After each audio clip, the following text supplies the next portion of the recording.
morning, everyone. I'll call the recommending meeting to order. Are we in compliance with the open meeting law? Yes, we are. Okay. So then we'll move to the first line item of business, which is bill number 2013-29 for possible action authorizing the issuance of the City of Las Vegas, Nevada general obligation limited tax adjustable rate various purposes refunding bonds secured by the pledged revenues. This is bonds in the amount of $30,025,000. This is proposed by Candace Fowler, Director of Finance. Candace? I'll make the initial presentation here. Councilman Barlow, Val Street, Deputy City Attorney. Yes, sir. This is a standard refunding from time to time in order to achieve savings on interest costs. The city will put together one of these refunding bonds to refund bonds that have been issued previously for several purposes. This is one of those situations. It's a routine item in the sense that we often do refunding bonds. We have Vanetta Appleyard here from Finance. If you have any questions. Vanetta? Hi. The original bonds were issued in 2006, and they were used primarily for the infrastructure at Symphony Park. We're refunding these bonds. The letter of credit that was associated with it is expiring. We went out to RFP, received 7 responses, and the staff picked what they thought was the most cost-efficient one for us going forward. Okay. And what is that savings of? This actually, the market conditions that existed in 2006, because this was a variable rate, it was a daily reset. And as you know, interest rates have been down for these past years. This one is now at 70% of LIBOR. So it's a different structure, but it's still more cost efficient than if we had gone to a fixed rate bond at this time. Is there anyone from the public wishing to speak on this item? If so, please come forward and state your name for the record. Seeing none. Thank you. Councilor? Just one thing, you said 7% of LIBOR? 70%. 70. 70% Well, that's of pretty low. LIBOR. Yeah. But I We're understand estimating there's that. only 50 basis points charge on this kind of refinancing, very, very low, 0.5%. Right. We're estimating that the interest rate on this right now going on the gate is going to be about 0.62. That's good. Yes. Motion to approve. All in favor? Aye. Aye. So moved. Thank you.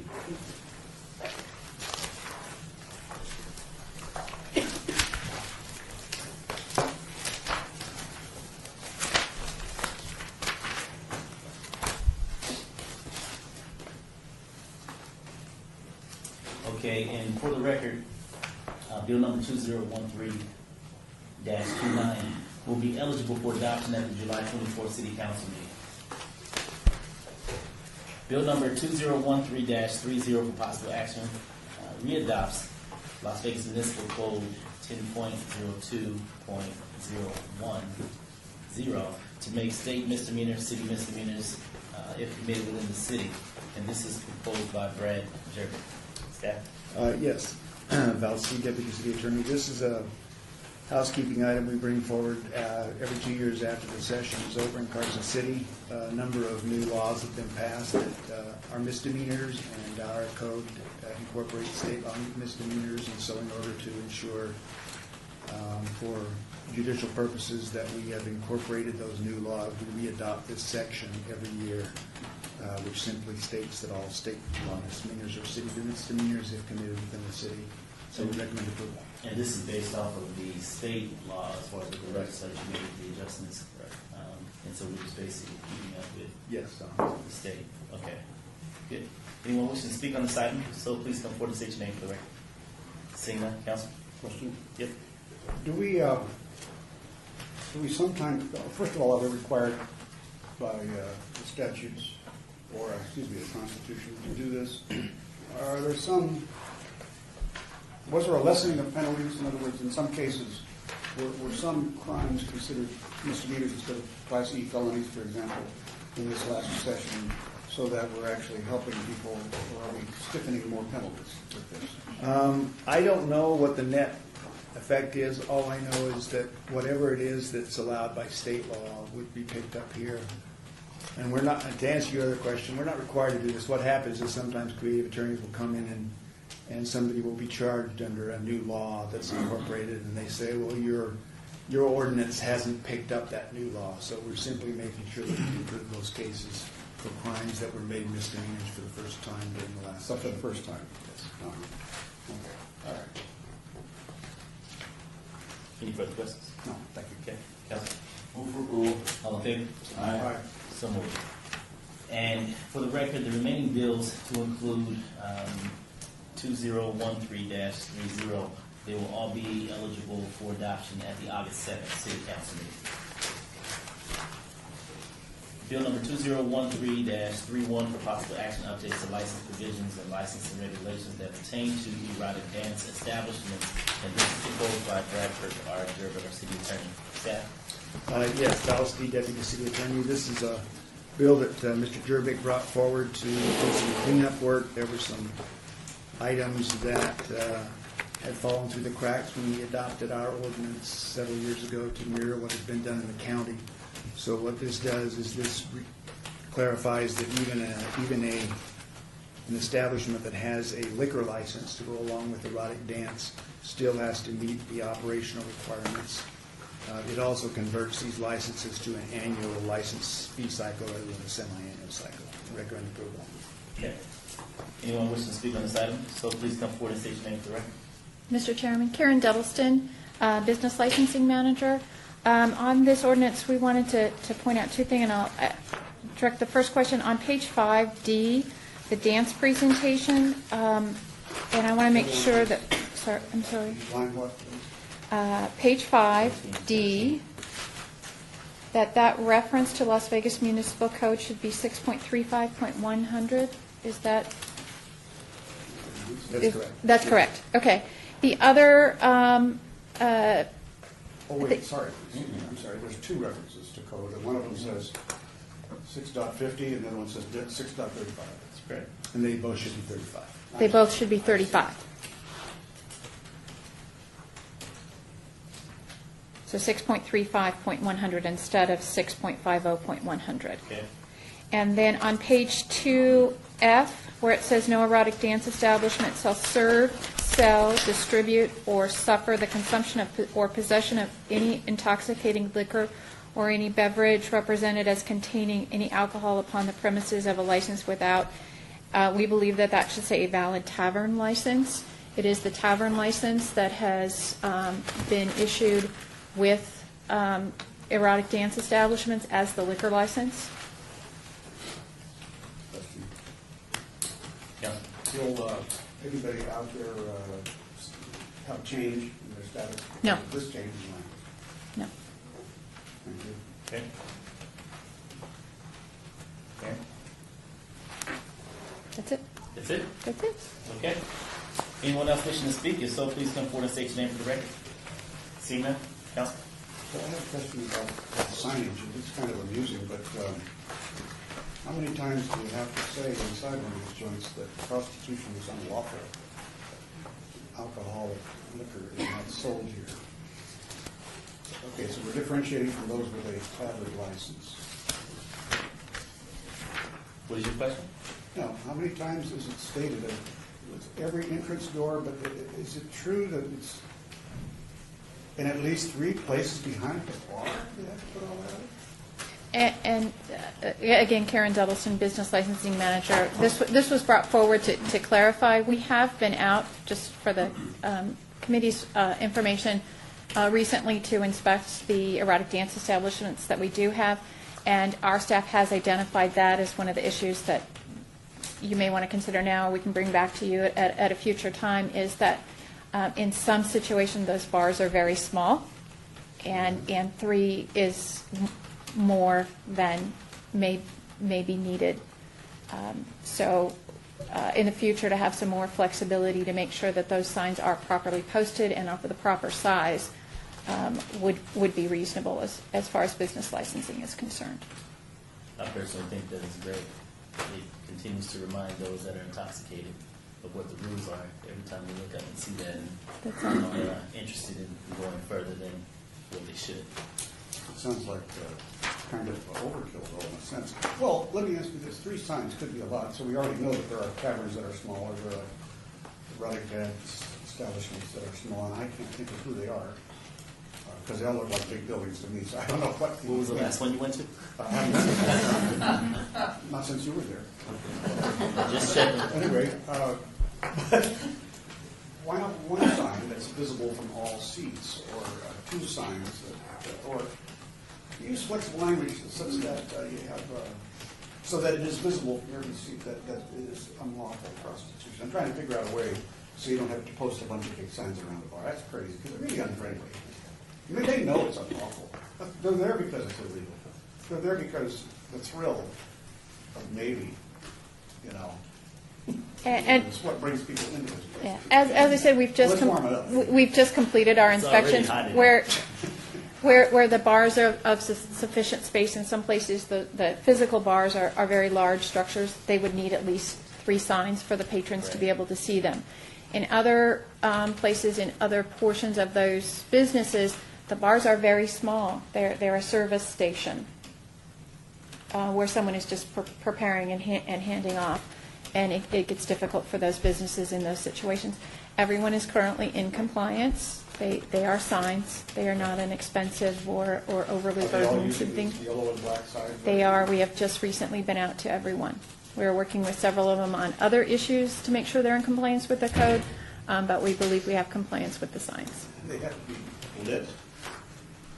They have to be able to see them in there. They're very dark inside these Yeah. establishments. Maybe we should go do a tour, I'm council. trying to think how to do a tour, how to make this work. I can work it out for you. Okay, if you can, you got a connection, probably. This is a new language, correct? This has been in orders for a while. Yes. All right. Right, and let me clarify that this is language that only applies to non-liquor serving establishments.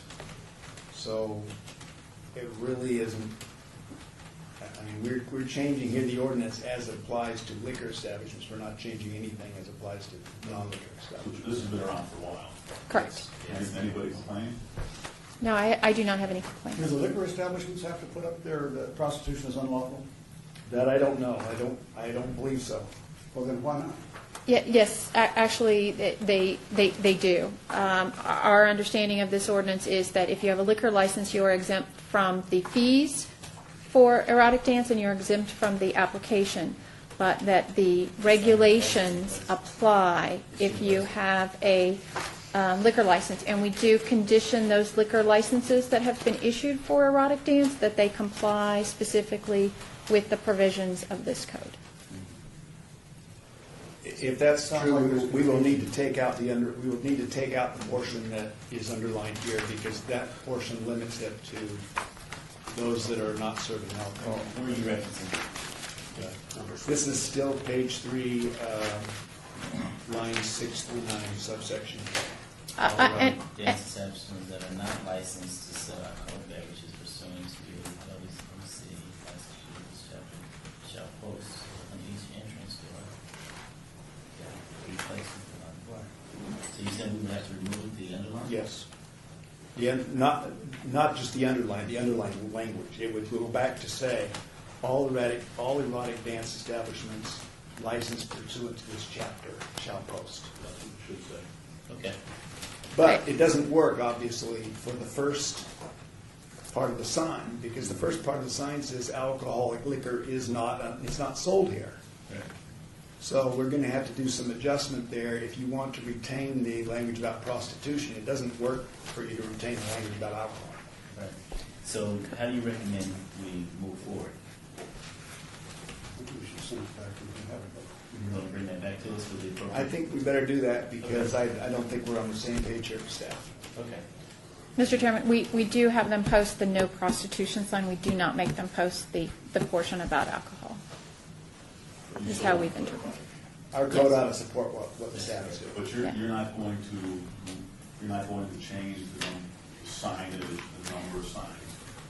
Because I will support Not- less not- signage. If not- you want to put more signage up. that's Not fine. unless you're directing us to do that. We were simply trying to, in what we brought forward, to clarify so that the customers, as well as staff, everybody understood that it was exemption from the application process, because the application process for an erotic dance establishment is a lower a standard of information and investigation, because it has to be completed within 30 days than a liquor license. So the customers would not fill out two different applications. If they were getting a liquor license, that's much more extensive, but that they would be subject to the regulations. Okay. Then, should we hold this off? We'll hold this off until the next recommendation. Okay, Councilman, you make a motion? I'll make a motion to obey this till the next recommendation. Okay, direct staff to, Make the appropriate. okay, August. August 6th. August 6th. Don't get tempted to put more signs in there. Just based on what the council says. Make all the All in rules favor? for signs. Aye. Aye. Aye. Okay, great. So moved. Thank you. We'll see this item back August 6th with the appropriate adjustments. Bill number 2013-32 for possible action updates to city gaming regulations to add business license categories and fees for operators of interactive gaming services providers, and manufacturers of interactive gaming systems. This is proposed by Glenn Fack, Director of Planning and Development. Staff? Mr. Chairman, Karen Duddleston, Business Licensing Manager, and with me today is Mary McElhone, Business Licensing Supervisor. We've worked extensively over the last year to work with our local gaming entities that were interested in moving into operations for the internet poker industry and coming up with licenses for all of the participants that the state gaming has singled out as licenses at the state level. So we have worked with them and very collaboratively as we can to bring forward an ordinance that has both licenses and fee structures, both for that gaming inside of our state, as well as we had requests from our local gamers to address national,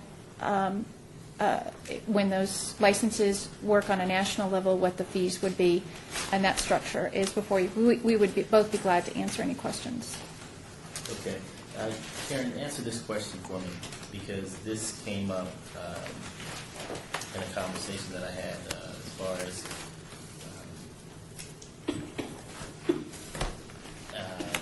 intra-gaming, as far as interstate. Mm-hmm. Can you explain the direction that you're recommending as far as having the opportunity to operate outside of the state line versus inside of the state of Nevada? Yeah. Mary, do you want to address? For the record, interstate gaming is where the players will have to play from within the state of Nevada. Interstate is out of state, and that's where players outside of the state of Nevada will be able to come into the state to be able to play. So we have. So if I'm hearing you correctly, and I just want to be clear, individuals can come into the state of Nevada and play online gaming. Right.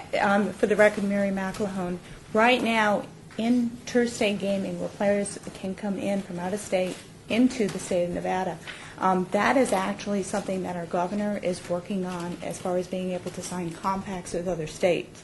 So right now, we have intrastate, in-state gaming going on. It is allowed to happen.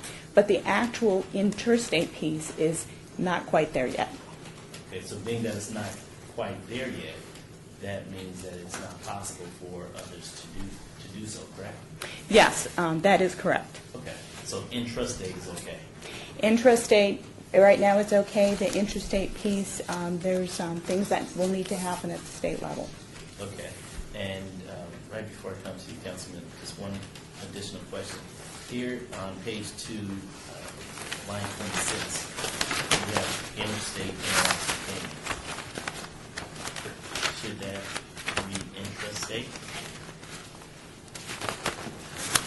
Is it in the bill itself? Yes, on page 2, line 26.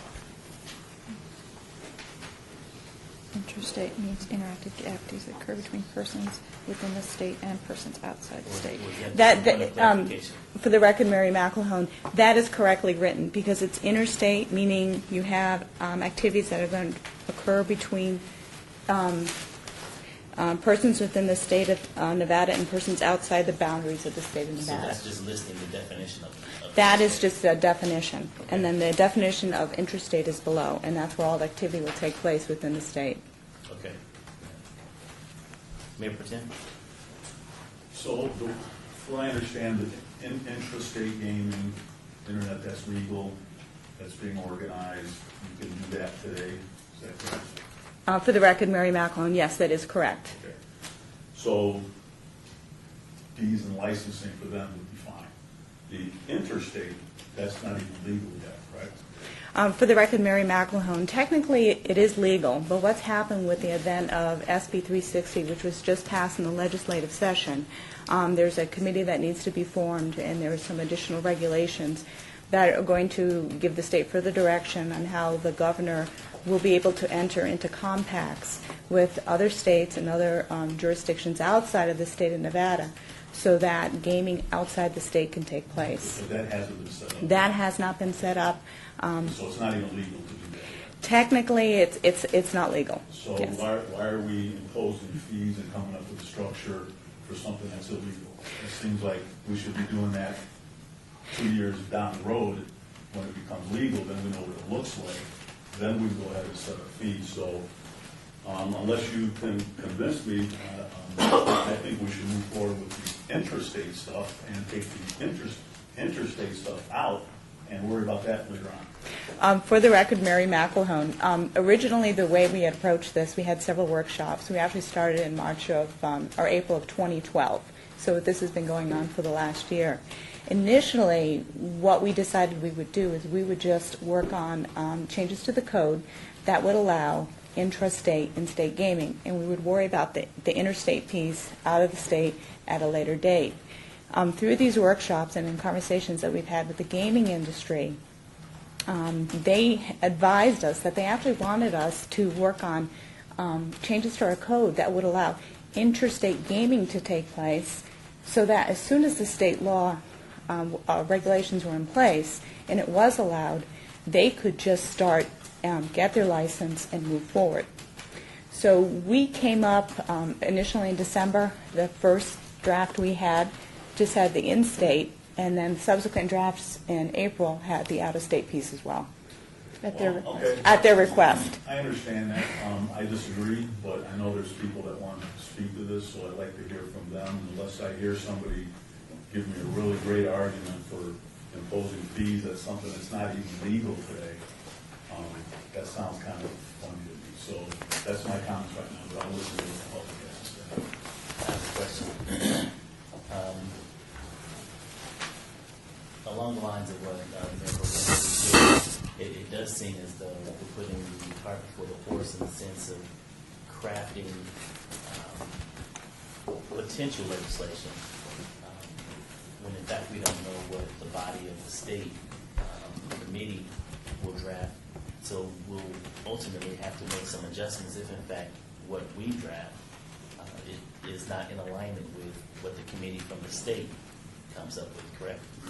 For the record, Mary McElhone, yes, that is a possibility. Like I said, this was some of the direction that we had received from the actual non-restricted locations within the city of Las Vegas jurisdiction. Right.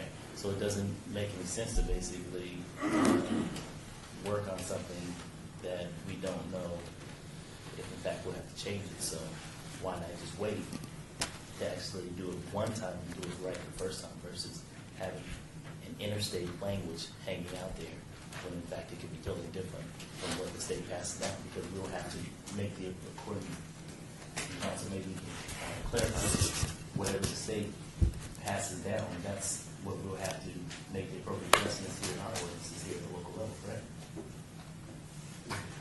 I don't think this would change a whole lot, no matter what the state did, and I think that was the thought of putting it in here.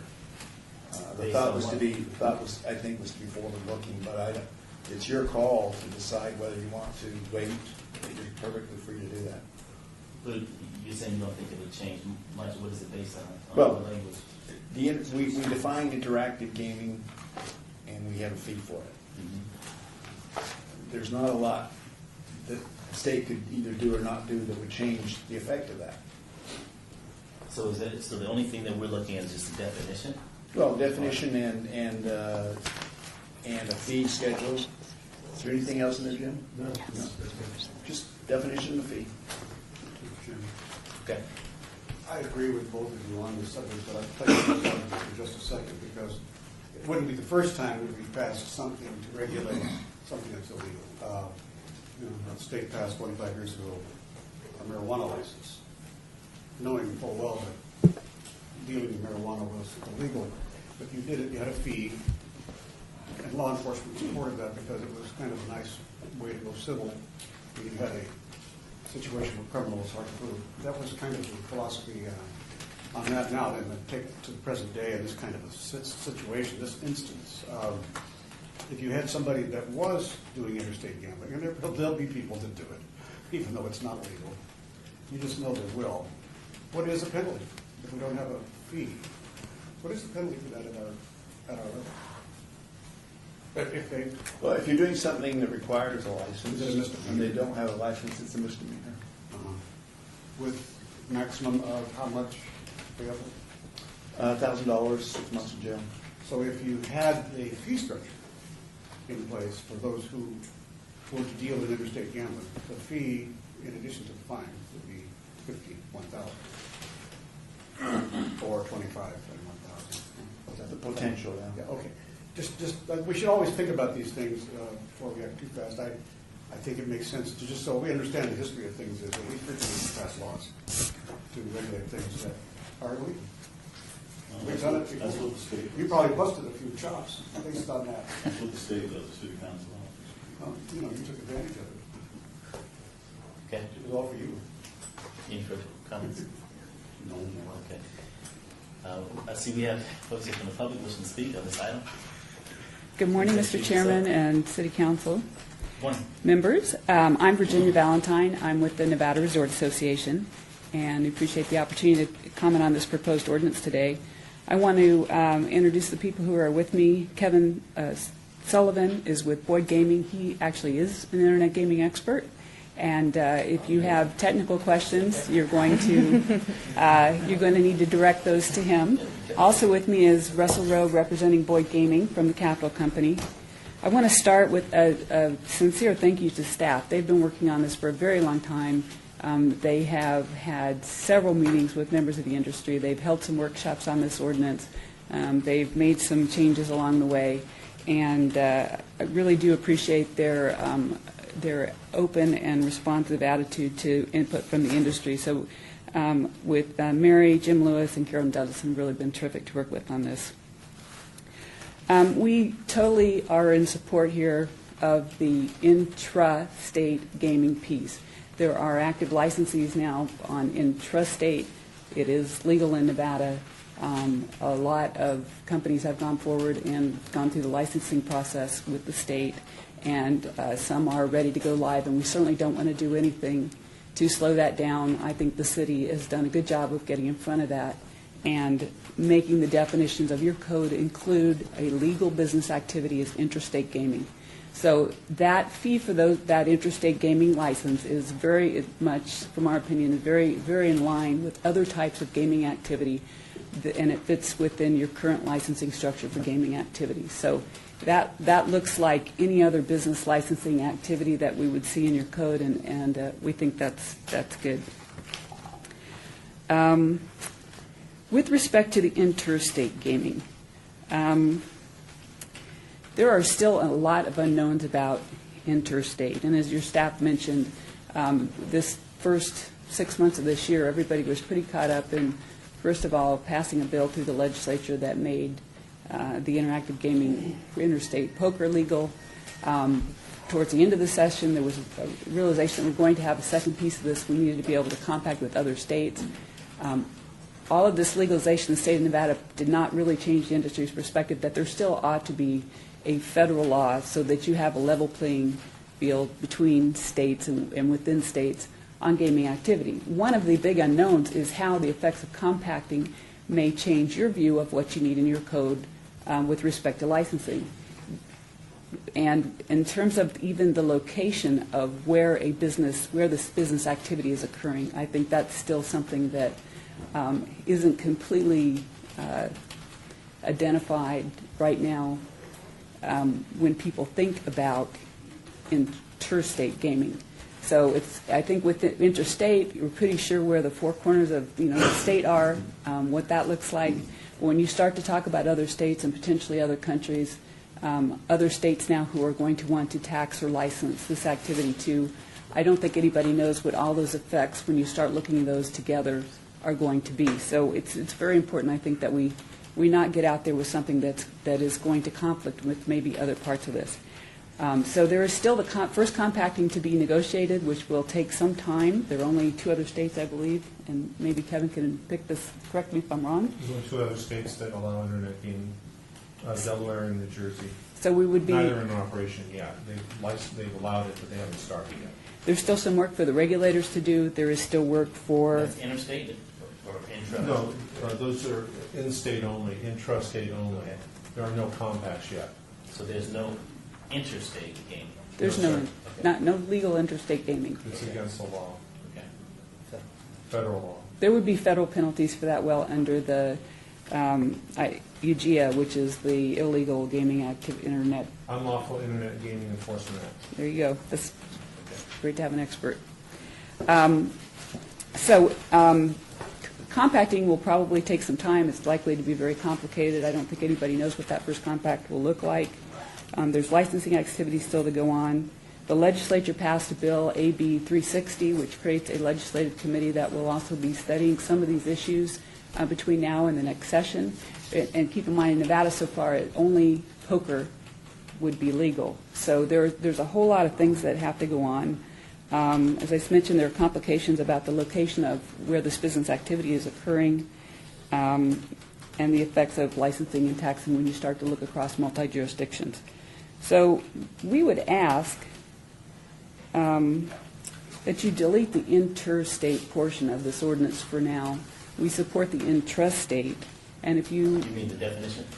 the definition Every and the fee reference. structure, every reference to, Please. so No, always say your name and then speak. Oh, pardon me, Kevin Sullivan, representing Boyd Gaming. Thank you. This is my first appearance. It's And if you would choose to do that, because there are many people who are watching what you do today, we think it might be a good idea that you bring back a revised ordinance to the recommending committee so that it's fully vetted with the industry, because it is a very big issue for us. And those are my comments. Thank you. Thank you, Chairman Russell Rose, on behalf of Boyd Gaming. And to answer your question, Councilman Anthony, this is why I bring help with me. I don't need to say much after this. The only thing I think I'd add is having the opportunity to have a perspective from working on state-level regulation. And then, of course, Virginia and Kevin, they're working on federal and state, and now local governments begin to take notice and understand that there is a need for some licensing structure. These are complicated issues, and even when you get into the internet, let alone gaming, having the opportunity to represent Amazon on their issues and what is sufficient nexus for personal jurisdiction in the state, whether it's for fees or taxation or other purposes, is not an easy question. And then when you layer on gaming on top of that, it becomes complicated, let alone all the other regulatory issues. And then the only other thing I'd add is, again, to echo our appreciation of staff. They had the unenviable task of trying to get our attention during session on these issues, and they did reach out to us, and our response was not probably what they wanted, but we did respond. We got our attention when session ended, so we apologize up front for that, but want to thank them on the record for their help with this. I think everything's been said, Council Chairman. Again, my name is Kevin Sullivan with Boyd Gaming. Our two requests are to bring the bill back after working with staff to strip off all the references to interstate, please, and to make a very clear definition for the section that talks about being licensed within the city. What does that really mean? Does that mean our servers are here? Does that mean our central office is here? It's a little unclear. I think that we have the same intention. We just want to make sure it's crystal clear about what activity brings forth the tax. And come back in 2 weeks, or whenever the meeting session is. Okay. Councilman Barlow, I might have Jim Lewis, Deputy City Attorney, I might have some suggestions for us. On page 6, line 1, this is 6.40.11. This is a fee table. I think we would probably strike A through D. That's all the interstate gaming fees. I think we would strike 123, 640, 115. That basically says if you have an interstate license, you don't need an intrastate license. I would leave the definition of interstate gaming in only because we're going to suggest that we add a statement. We'll probably replace 115 that says something like no interactive gaming. No interstate interactive gaming will occur within the city of Las Vegas until a license category is adopted by the city council, just to make sure that the industry understands that we're going to be coming back. And the council wants the industry to come back and speak with us before they embark upon interstate interactive gaming. And then I think we would be more than happy to try and expand our definition of where the game occurs. And I'd like to have more of a conversation about that, because I think what we have might work, but I want to understand what it is their point. So that's what I would suggest that we do. Thank you. Yeah, I was going to say, Comment just real quick. Is there anyone else from the public wishing to speak on this item? If so, please come forward and state your name for the record. Saying anything from council. I just wanted to ask the staff again, there was a strategy involved in preemptive action, setting up these layers of license fees. I believe Jim's got a real point on the mobile enforcement problems when the server might be located outside the country, but everything else is in the country. Now, who do you serve and where do you go? But was there an advantage in setting this framework up before the next legislative session? Was there some strategic reason maybe why you want to do something like this? Nelson, maybe I can answer if you can, since you know that he's the attorney. I don't think the staff had any real desire one way or another to leave the interstate in or out. There was a request by several in-city brick and mortar non-restricted operators that said, you know what, we'd like this language to be here and this license to be here, so as soon as we can go, we can get up and start making some money. We don't want to wait for the city to think about what the fee structure should be. We just want it to be there. And so I think staff said, sure, that sounds fine to us. That sounds as good a reason as any to have it as to not have it. But at the same time, what we're hearing makes perfect sense as well. So it really is up to the council at this point as to what the council wants to do. And stripping this language out here makes as much sense as leaving it in. So the council could actually, in retrospect, then leave it alone now, but in fact, could charge a higher fee at a later time. It's possible. Mr. Chairman, if I might Yes. speak to that, one of the things we talked about early on was that if the city isn't, sorry? Your name for the record. Oh, I'm sorry, I'm Virginia Valentine again with the Nevada Resort Association, that you may start to drive location decisions, and I think the last things the city would want to do would be to drive this kind of activity or potential business activity out of the city limits. So with respect to the timing, again, I think it's very important that you have these regulations and these activities identified in your code so this activity can legally occur. I think you're going to have a lot of time, and there's going to be a whole evolution in the technology and what we may think about it today, if history serves, and what you may think is the right thing to do or the right way to go about licensing interactive gaming. Things just change so quickly here. you are going to have, I believe, a lot of time because compacting is going to be very complex. This isn't something Nevada can pull the trigger on unilaterally. This is going to take negotiating with other states. There are other state legislators involved. There are other attorney generals involved. It's going to be a very interesting process. So I think when we get to that point and it looks like it's imminent, then I think the city will have an opportunity then to add the interstate definitions back into the code with the advantage of knowing a lot more at that time about what that interstate is looking like. So you're in support of removing the language of interstate at this time? We are. Okay. Yes. Yes. Virginia, if the federal law passes, then would you really need all these compacting?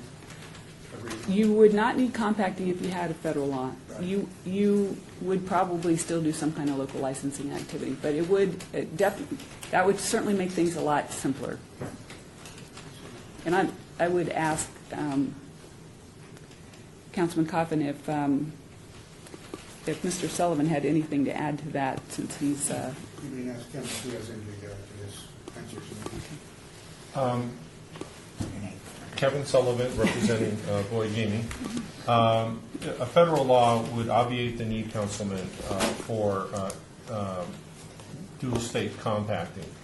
Our concern with, just on this issue, is there'd be, because of the way it's sort of written on this issue, we could have a compact in 2 other states between New York and Atlantic City, and now we have to pay a tax here. Because that falls in the definition of interstate gaming, perhaps. I don't think that's a consequence you're intending to do, but I think the intention was if Nevada were to have a compact with another state and there was some sort of activity that happened in the city of Las Vegas, perhaps our servers were here, that would be an intention. But until actual interstate happens, either through compacting or a federal law, 2 alternatives, we suggest that be stripped out. Our second request is that we work with staff on the definition of location, which is other aspects of this bill, which we really haven't explored here but would like to explore with staff. We want to make it certain that if our servers are in the city or our business office was in the city, that would be a good business licensing activity. That makes sense. The fact that we have casinos in the city, we don't, or if we were doing something and citizens of the city were just simply going online, we don't think that is a good city of licensing, fee activity type of thing. But the way it's written, it could catch that. So we just would like on these both issues to fully vet them rather than do it here and now. Good comments. I mean, I appreciate you all wanting to listen to everybody and bring in everyone and try to handle everything, but I don't think that's the way we should right now. So I'm in full agreement that I think we should obey this for whatever time we need, strip all the interstate stuff out, make this strictly interstate. It sounds like you're in agreement with the way that language is set up, so it shouldn't be that hard to do that, and then clarify, obviously that needs to be clarified.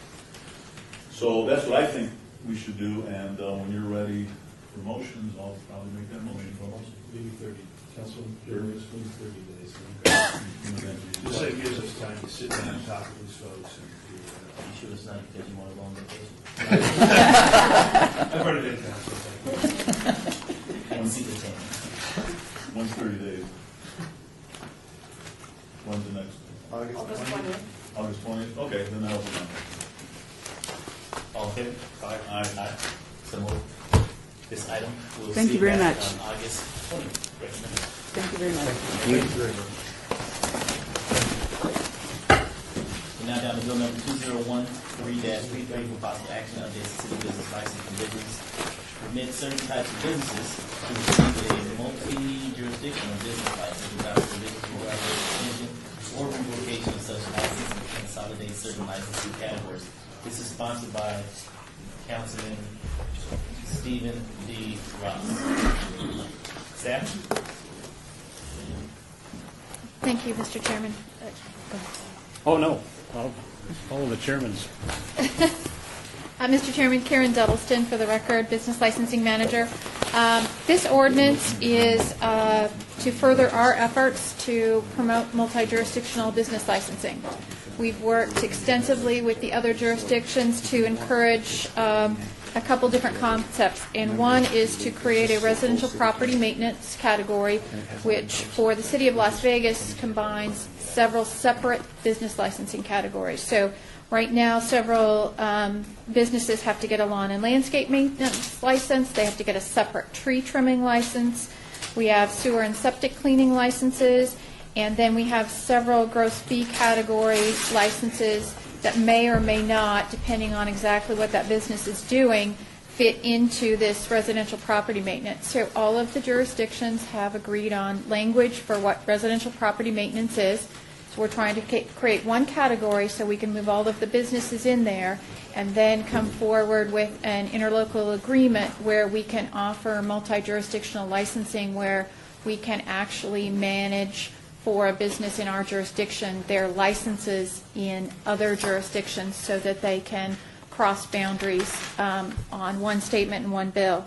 In addition, this provides two other categories that we have been working with the other cities in the county on contemplating for regional licensing that will offer regional licensing to thousands and thousands of businesses, and that is the categories of professionals, where you have to have you are a state-regulated professional, doctors, dentists, a large variety of boards, is to offer to manage their out-of-jurisdiction licenses. In your home jurisdiction, you pay for your firm, plus you pay a fee for each professional, but in jurisdictions where you're not located, you simply pay an out-of-area firm license to be able to do engineering or design work or lobby, for example, if you're a lawyer's office in those other jurisdictions, is to offer that for regional licensing, as well as delivery. Delivery would apply to anything from furniture to pizza if you're going into another jurisdiction, where we would handle those delivery licenses for our home businesses. That is the essence of the ordinance. We do have one amendment that we would propose, and that is on page 8, line 5 through 9. We have designer and draftsman, and we simply have the brackets in the wrong place. What we want to do is combine the designer and the draftsman. Those are both now handled in state law. Interior and residential designers are under 6.23. These professionals that operate those types of businesses that do not require to get a license under 6.23, we would like to combine them and have a more broad category. We have a lot of individuals that end up getting both licenses because they may do drafting and they may do interior design or decorating as well. So you're collapsing the two? We're collapsing the two. So I have language to propose where that line would simply read designer draftsman, which is any person who specializes in the planning or execution of the layout, drawing, or sketches of structures or interiors or furnishings for any interior structure, including advice or sales of decorator items, window and wall coverings or furnishings, but who is not acting as an architect or registered interior or residential designer under NRS Chapter 623. And that would allow all of those folks to get one license with the City of Las Vegas instead of two. Mr. Chairman. Is there anyone from the public wishing to speak on this item? If so, please come forward and state your name for the record. Mr. Chairman, Las Vegas City Councilman Steve Ross. I've been advised by council, but my presence in this room constitutes a full city council, which would be in violation of the Nevada open meeting law. Therefore, by virtue of my name being attached to the sponsor of this bill, I wish to thank Karen and her staff on creating it, and I will be available to the recommending committee for any questions at any time. Thank you. Beautiful. Thank you, Council. Anyone else wishing to speak on this item? So please come forward and state your name for the record. No one? Staff? Yeah. So, because of this ordinance, there are businesses that are going to have to obtain only one license and pay only one fee. Correct. What's an example of someone who has to obtain like 3 or 4, is there somebody that would have to get 3 or 4 licenses and pay a lot of money? What would be? There may. We did some analysis on that. I think the most obvious one is we have one license for lawn and landscape maintenance. It does not include tree trimming. So if you're trimming trees in the city of Las Vegas, you have to get a separate business license. They are in your flat fee ordinances that they are separate business licenses. So I believe we have 34 landscape companies that also maintain tree trimming services. We have a lot of other landscape companies that may or may not be doing tree trimming. We haven't certainly been out to check on that recently because we're proposing to collapse these. But they pay $150 for one license and $200, $100 for the landscape license and $150 for the tree trimming license. They would now get one property maintenance license for $150.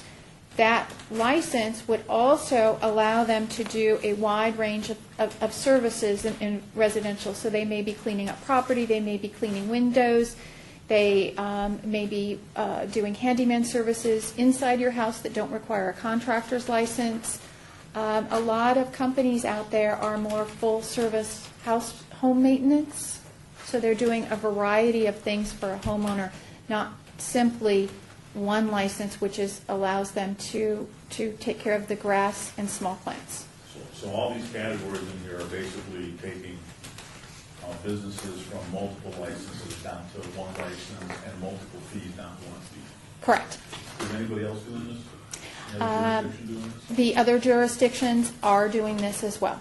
We are the first one to come forward with both the residential property maintenance. Our definition will now specifically match Henderson's and North Las Vegas. The county has got some work to do to make sure that they have construction cleanup separate in their code, and they need to look at the difference between construction cleanup that would impact hauling and waste management versus construction cleanup where somebody comes in to physically clean a house and a yard, which we would include under property maintenance. So they're looking at that. Good job. This is great stuff. Do you have more coming? We have more coming. You have more coming. This We is have more just a coming. start. This is Yeah, the great. professional and the delivery license, we think for those that would want to take advantage of it, there are thousands of businesses that the other entities have not moved forward with the multi-jurisdictional language yet for professionals and delivery, so we are stepping out on that and asking others to consider it because we truly believe that for the businesses in the city of Las Vegas that have brick and mortar locations here, we can effectively manage those licenses in other jurisdictions for them if they would like us to and get one bill. So the message is, we're first, We're ready. there's more coming. I'm looking at you, Ben. We're first, there's more coming. It's going to be easier to open up a business in the city of Las Vegas. Correct. Great, good job. Thanks. You know, it's funny, you mentioned tree trimmers, and they have a special place in the code for good reason, because it's a dangerous job. It's one that requires real skill. It's not a mow and blow out a lawn, you know. It's crafting of trees so that they can withstand wind and also that they grow properly and so on. It's a big deal, actually. So I don't see the same language, though, in the residential property maintenance provider category under which tree trimming is included. Is there something I'm missing? Because I want to make sure that they're held to a higher standard. There are different tree trimmers, and some of them, if they are physically removing trees or if they are using certain equipment, they're required to have a contractor's license. So in the investigation that we did with the other jurisdictions, the city of Las Vegas was the only one that had a separate category for tree trimmers. However, at the state level, if you are doing certain things, you have to have certain licenses with the state that allows you to do certain things with trees.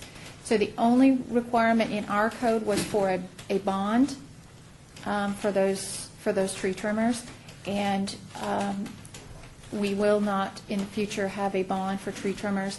Those bonds go through if they are doing something that the state would require a bond for through their contractors. If they're removing large trees, if there's a potential for a tree falling on a house or something like that. So we're specifically talking about tree trimmers, not something that would require the intervention through the state contractors. The art is preserving a live tree, not removing, and so much planting, but it is preserving trees. In other words, it's a work like of an arborist. You have a situation where you do something wrong as a tree trimmer, your mistake lasts forever, or it results in the destruction of the tree at some future date because it was done improperly. Or, you have just some old guy who gets licensed and he can say he's a tree trimmer and do it. So do we still have that ability? Can a person advertise that they are skilled in tree trimming? Can they advertise that they have a special care? Just curious. We do not have in our code currently, nor have I found in anyone else's that kind of consumer protection that you're talking about. Anybody that would come in for a business license in any jurisdiction and state that they were doing lawn or landscaping or tree tripping would simply apply for that license. It's a general license, and it's issued for that activity.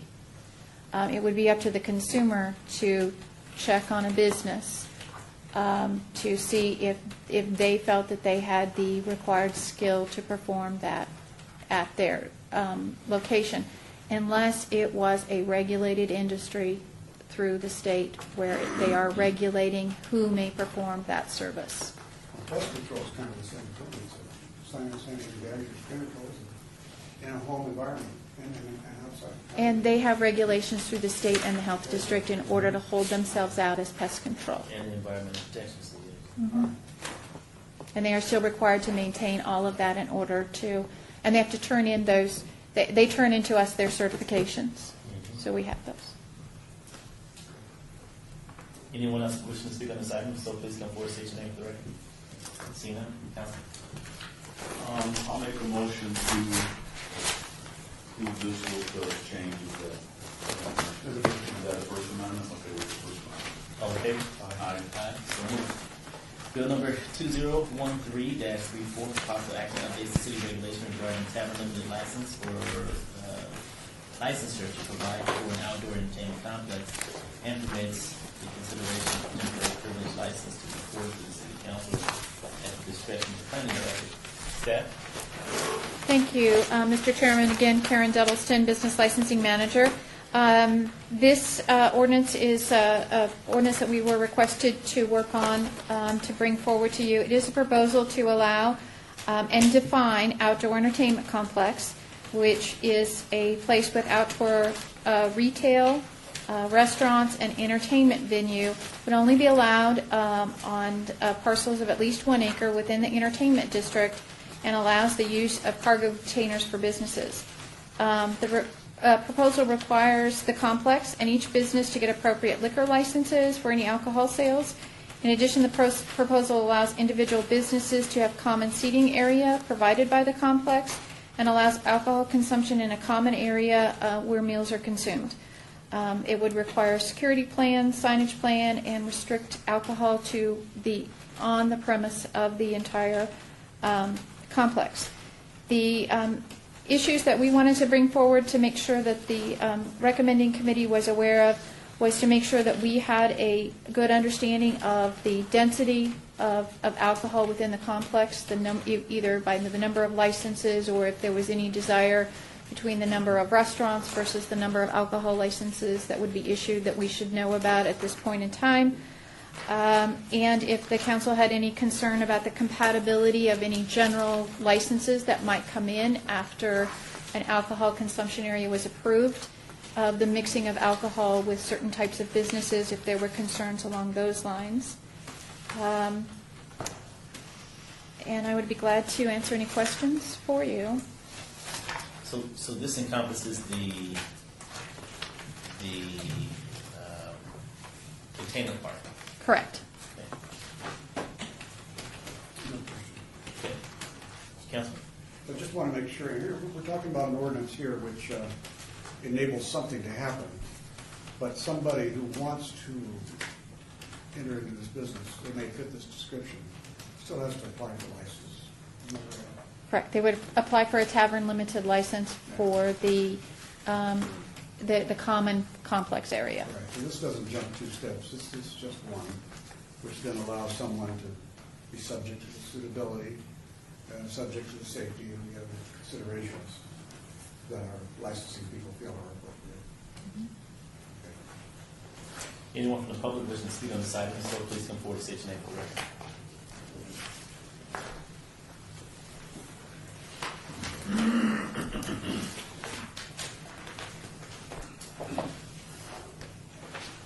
Hello, my name is Anna Adams with the CARE Coalition.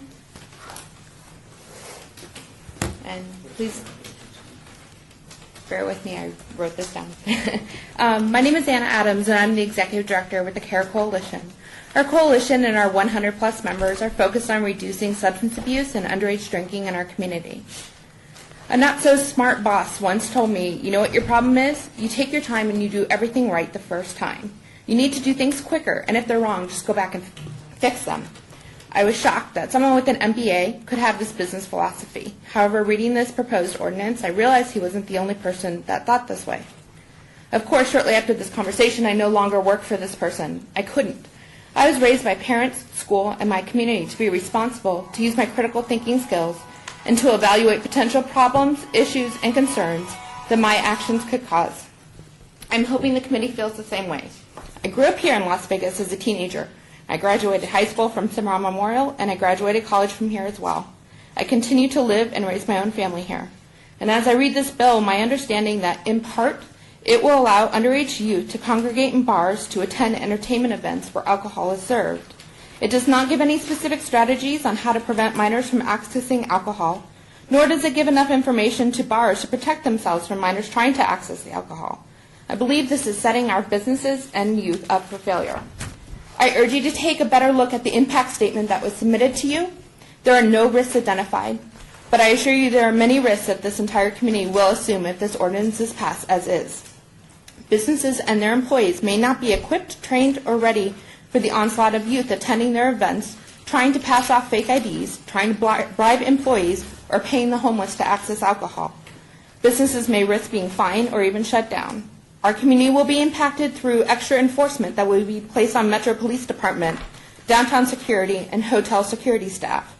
Businesses that don't offer alcohol, such as art studios, will have to deal with intoxicated youth in their stores and in front of their businesses.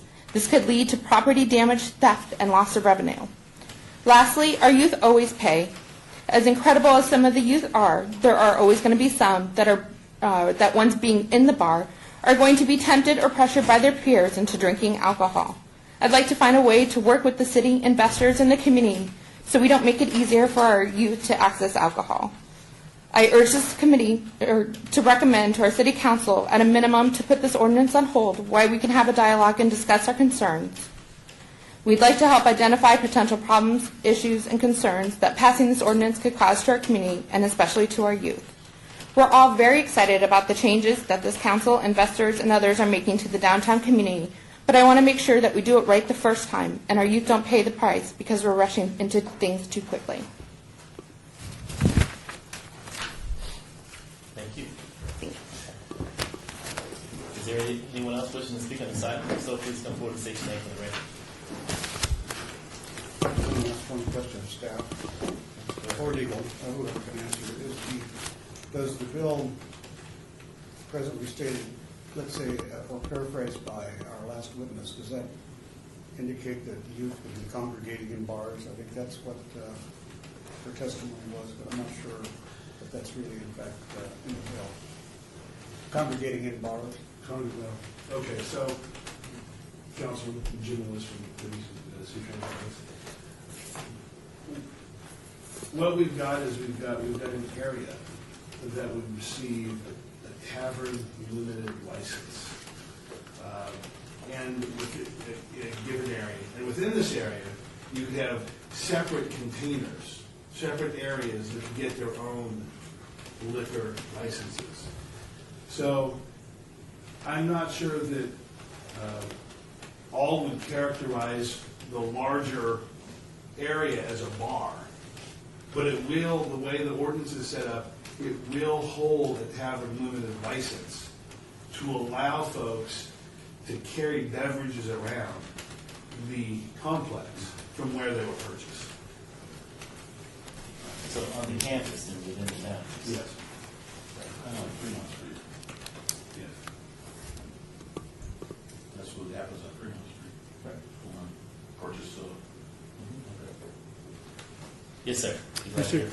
Mr. Chairman, my name is John Shutt. I am a federal law enforcement trainer with OJJDP, the Office of Juvenile Justice and Delinquency Prevention under the U.S. Attorney General's Office. And I'm also a law enforcement member here in Las Vegas. And I just wanted to come forward on this bill and express a few of my concerns along with, the prior speaker.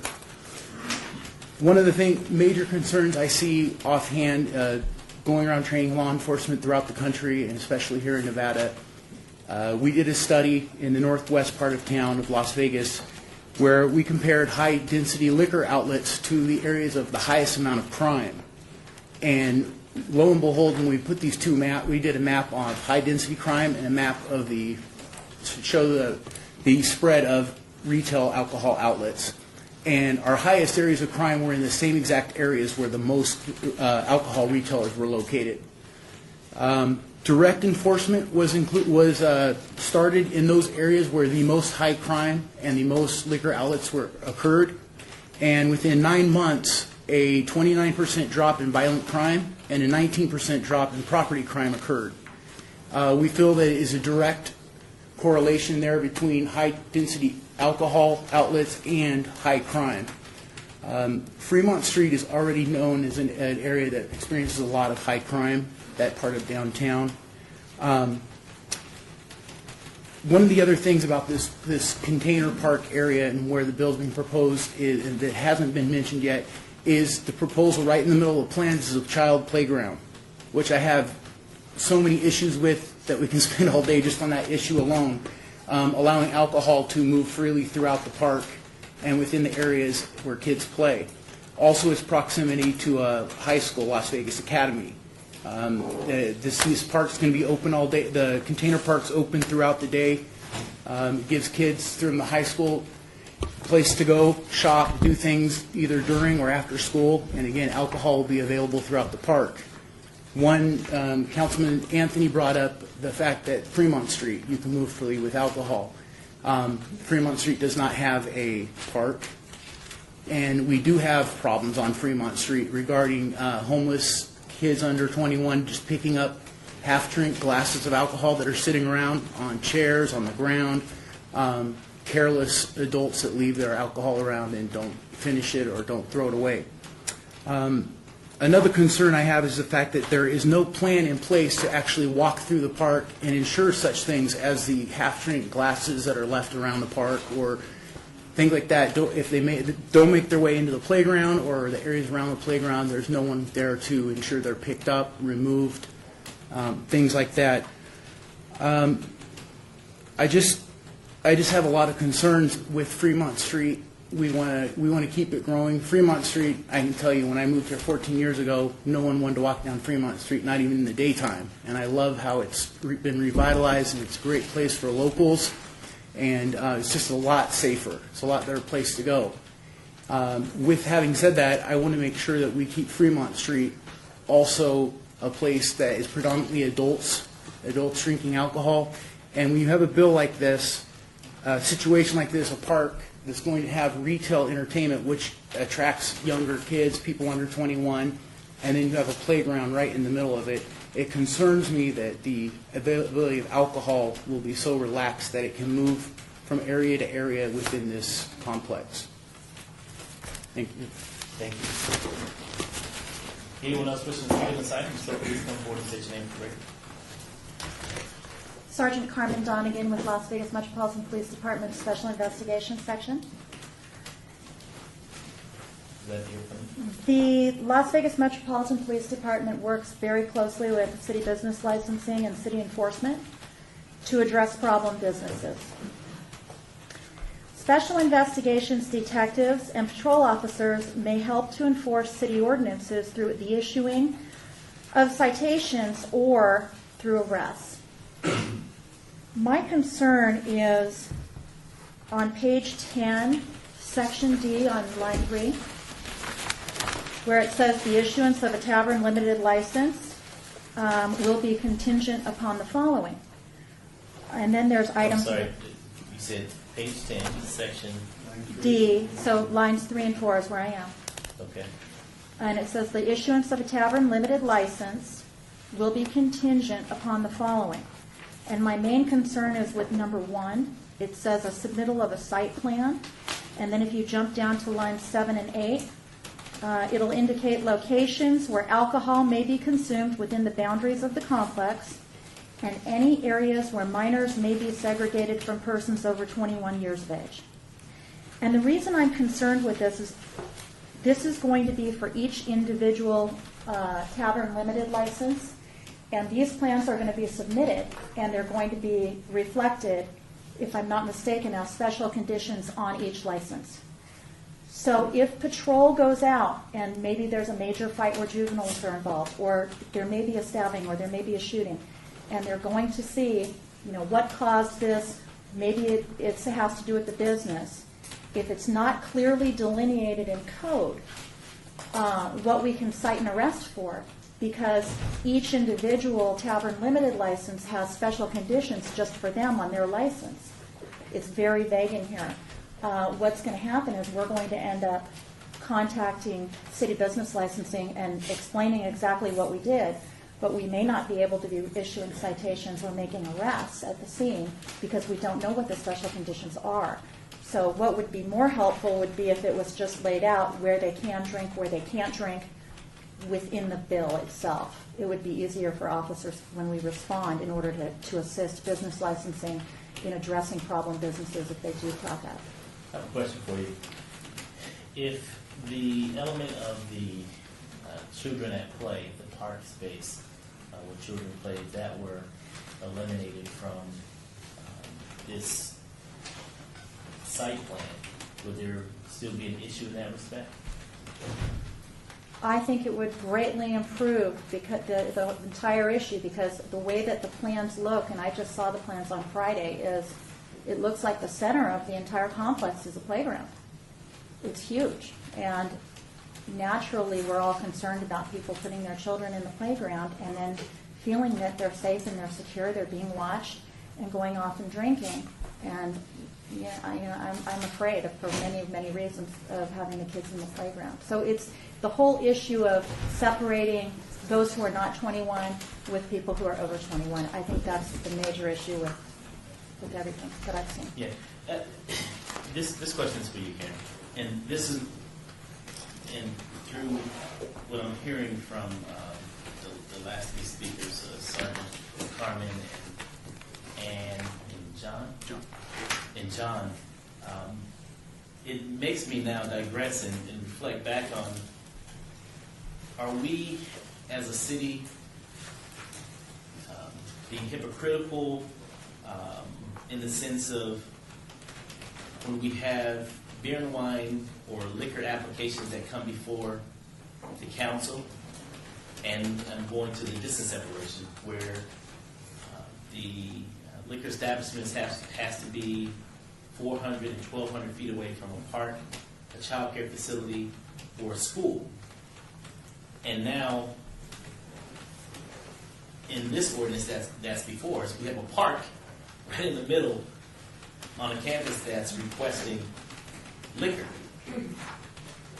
Help me understand that, because I see the two colliding, because we're out as council members deciding where we're going to place liquor in our communities. And I'm going to. But now we're having an ordinance being crafted around a park. So that to me is conflicting. So please explain that. Flynn Fagg, Planning Director for the City of Las Vegas. In terms of the separation distance requirements from defined protected uses, it speaks of a public park.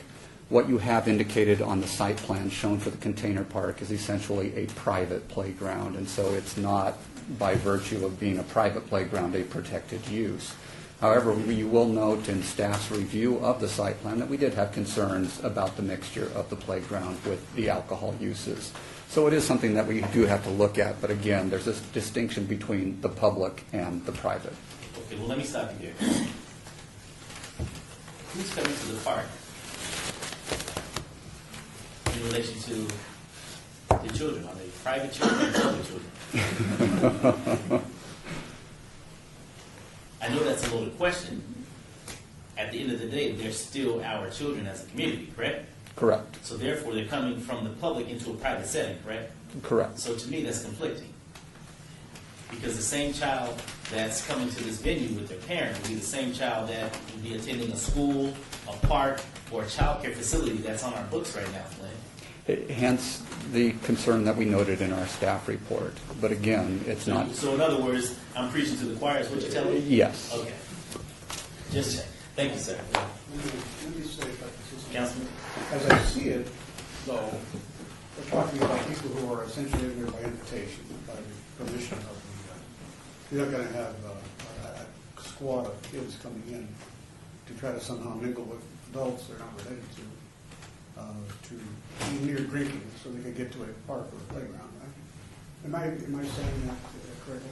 Is that essentially what? I'm sorry, could you? They're there for business reasons, people, the adults. I would let the applicant answer that. There's a controlled access point to get into the parks.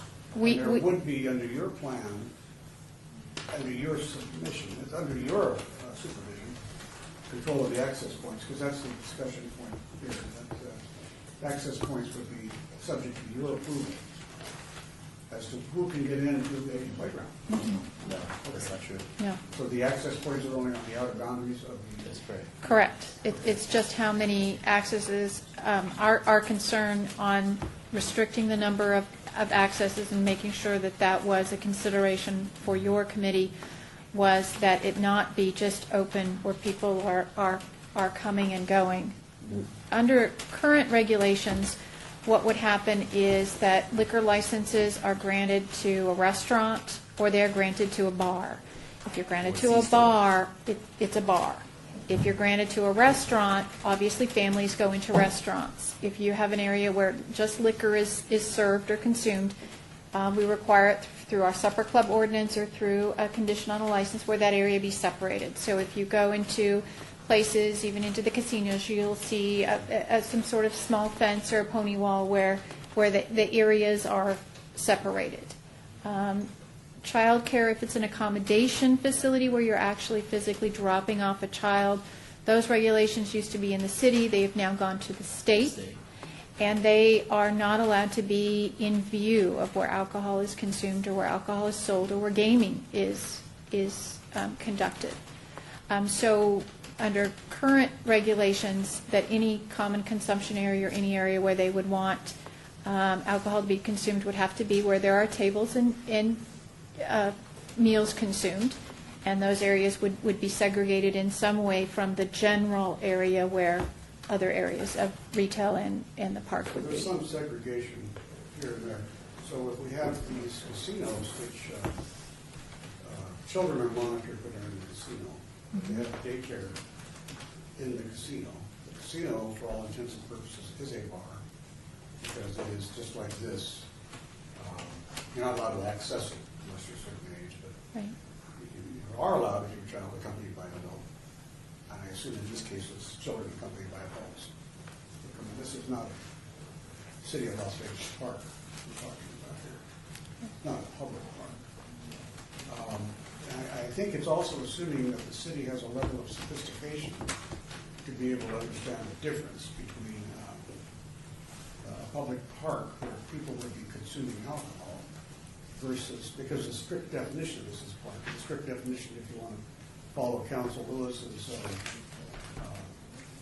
general statement, is, well, it is kind of a bar. It is a bar in that sense, but it's not a bar in the sense of the traditional, as we see, belly up to the bar. I mean, there is a difference. So there's a level of sophistication required to understand this concept, which I think is a new concept for Las Vegas, and something that's, it's a little different. Well, that means different. That means new. That means, are we willing to accept change? Are we willing to accept increasing our level of sophistication, just as we have done on that calendar, on the corridor, the 3 or 4 blocks of feed, didn't it? So I just raised that point. Did we think about that, or are we being over conservative in some of these opponents' statements. I see somebody here has come up to testify, and maybe I should stop talking. Please, this is very interesting. Go ahead, Kathy, you want to join me? Oh, you go ahead. Okay. Jennifer Roberts of Lionel Sawyer and Collins, 300 South 4th Street, appearing on behalf of Shipping Containers.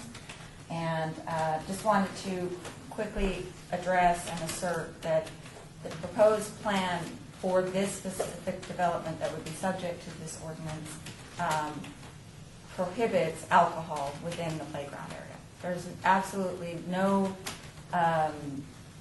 plan that alcohol will be in any playground area, which will be confined and will be subject to a security plan that will is required by this ordinance.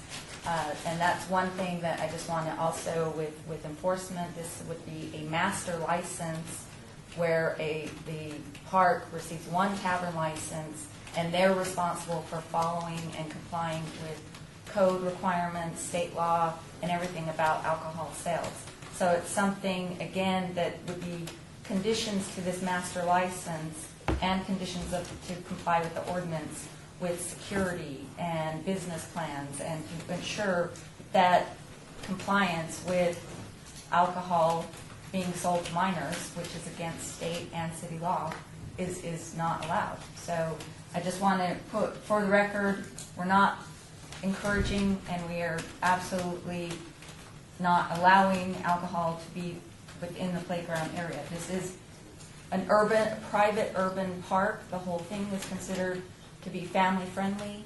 It's not we're not encouraging a teenage dance hall or any kind of establishment like that. Again, subject to security plans, subject to business plans, subject to state laws and city codes on alcohol restrictions. So I just wanted to state that for the record, and I'm happy to answer any questions. Thank you. Anyone else wishing to speak on this item? If so, please come forward and state your name for the record.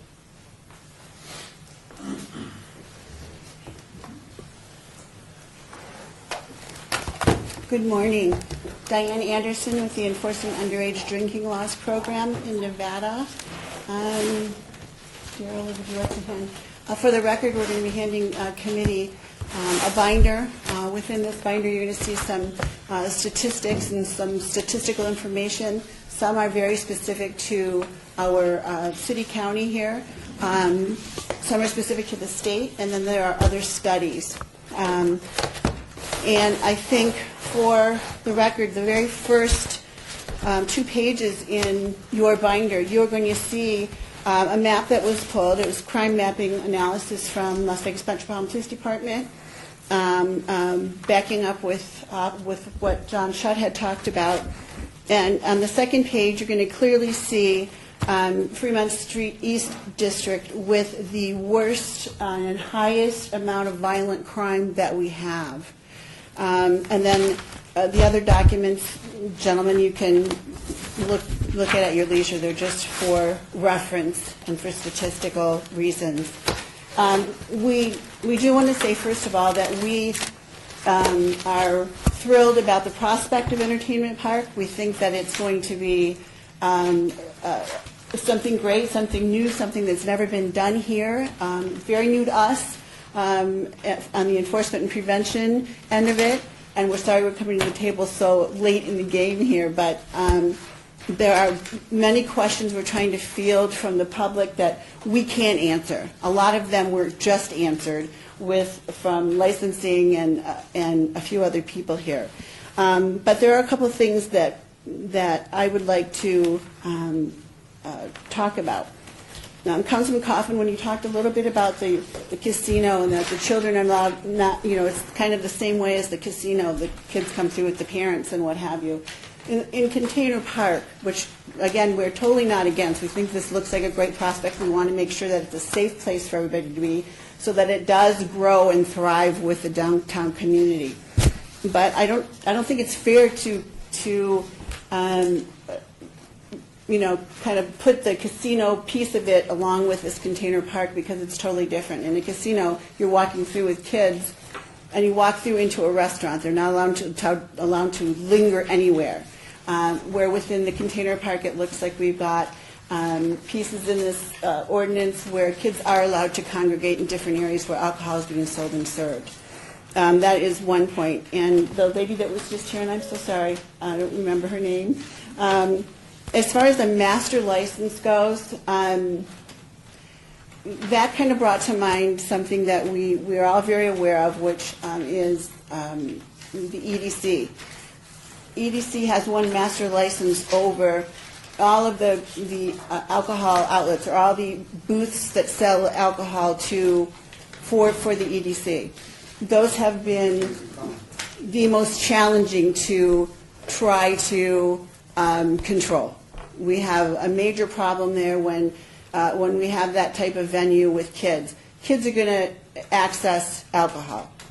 I realize the playground isn't going to be, you're not encouraging anybody, you're not going to allow anybody in there to drink. I don't think any of us thought that that was even a thought process.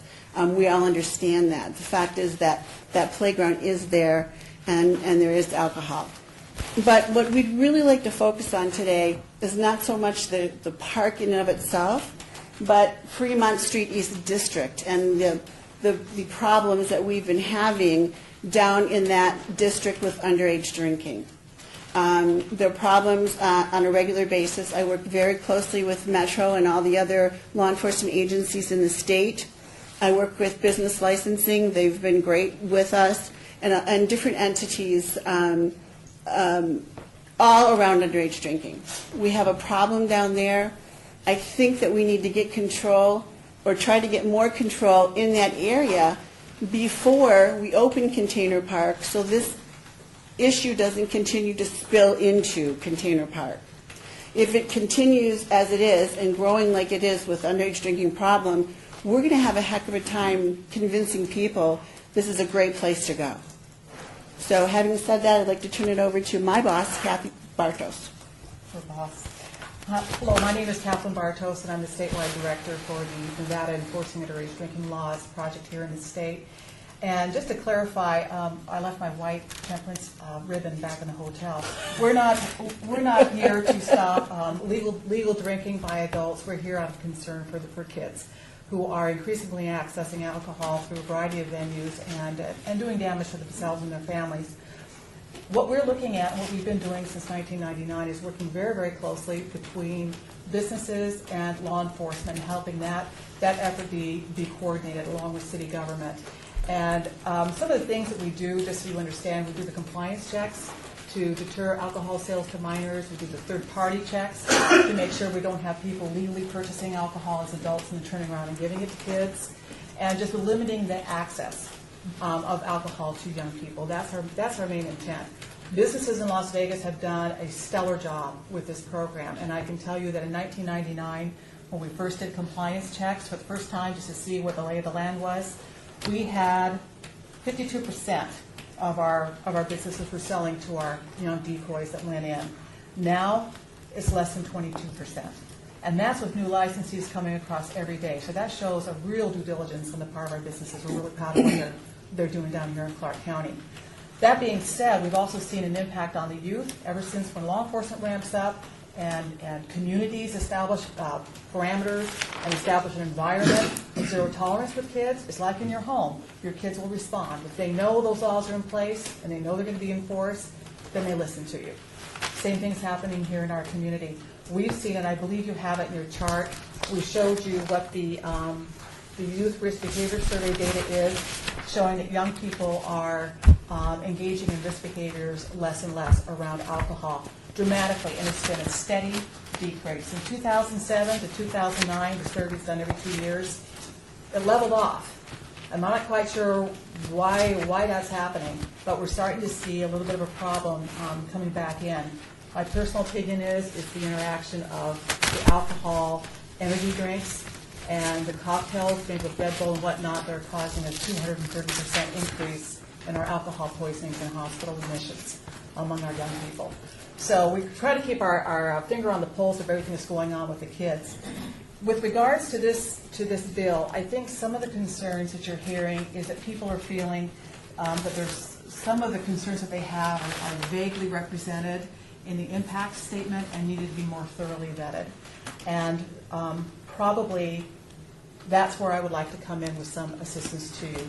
Part of what the UDL program can do is to bring in people at our expense, not yours, national experts in the field of looking at these sorts of impact, business impacts, itemize those out for you so that you have all that information to consider before you move forward, and then possibly look at how an improved business impact statement could reflect in some minor changes or tweaking to your bill before you go forward. Because I'm hearing people talking about a signage plan, a business security plan. I don't think those have been done yet, or have those been coordinated yet. We have experts through the National Enforcing Underage Drinking Enforcement and Training Center who would come right out here on site. They would love to get their hands on being involved in something as new as this and as novel as this that you know is going to go countywide and probably jump to other states as well. So it would be great if we could have all of our ducks in a row as we enter into this, make sure that any potential problems are addressed and stopgap, put barriers to those before we move forward. I would certainly love to be involved in helping you with that and providing these experts to your city staff to look at, with regard to, for example, for your business impact statement, almost every single adverse effect here is identified as being not identified or not applicable, including the one that talks about impact on local government for enforcement. So I'm thinking that there's a little work to be done here, and that I would like to help you do that. So that, along with, I think, the issue that seems to be concerning a number of people here is on page 11 at the very bottom, lines 27 and 28. You're going pretty strong there on F, where it says, at any place where persons under 21 years of age are present unless they're continuously accompanied by parent or legal guardian, in reference to where alcohol is served. Then it adds in, or as otherwise permitted by city government. So now people are seeing that gate opening to 21-year-olds. That's going to create some problems for you. So I think if you allow us to help you with this, I'll bring those resources to the table.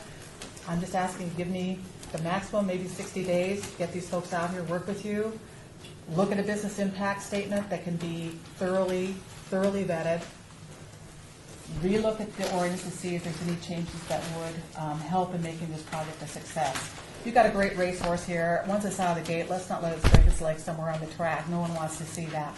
We want this to be successful, but we also want to see our young people considered here, understanding their potential for being creative and infiltrating something like this that maybe is not intended for them. We see it happening all the time. Kids are kids. So I would respectfully ask that you allow us to help you with some of this. Thank you. Thank you, Kathy. Anyone else wishing to speak on this item? If so, please come forward and state your name for the record. Tina, Councilman. Yeah, I had this bill drafted at the request of the Tater Park people who are setting up more trees. So Tracy, that you have done, this is our first hearing on it. I have to say, though, I've heard all these arguments before in relation to other applications of alcohol, no matter where it is, it's always the same argument. Since I was a kid here and I was illegally consuming alcohol from the age of 16 or 17. You were? Yes. I was doing all those things she said. Finding drugs to buy it for me or just faking it myself if I found a lazy or sleepy salesman at a packaged liquor store. The point was that it happened then, it happened 100 years before that, and 100 years before that in some other places. And so are we just restating the same objections that have been stated against alcohol over the last several hundred years, off and on? You said your temperance ribbon is back in the hotel, which is cute because you're not an temperance person. We lived through that experiment. Yes, and failed. So I'm just wondering to make sure that if the proponents of the bill would be, I guess, Lady or Ms. Lewis, is it? Roberts from Lionel Sawyer would like to take 30 days. I believe they're on a timeline to try to open in October, which means 60 days would be pretty hard to do for delay. I'd rather not delay the opening of this park. Okay, give me 45. No, I think 30 is enough if there's going to be a delay. But let me just ask her, if you please step up and indicate whether or not you feel that some of these objections could be met without damaging the intent of the structure and the sophistication of what we're proposing to do. Well, Jennifer Roberts of Buenos Aires, again, on behalf of Shipping Containers, I'd like to just, in response to your question, state that this is an ordinance not to license this specific shipping container park. This is an ordinance that would allow us to proceed in licensing the shipping container park, subject to license conditions imposed by not only business licensing, but as the city council So the desires. specifics of demarcation between people over and under 21, those who have alcohol and those who shouldn't have alcohol, that can all be decided in the licensing process, which is then subject to council approval. Exactly. And testimony, public testimony.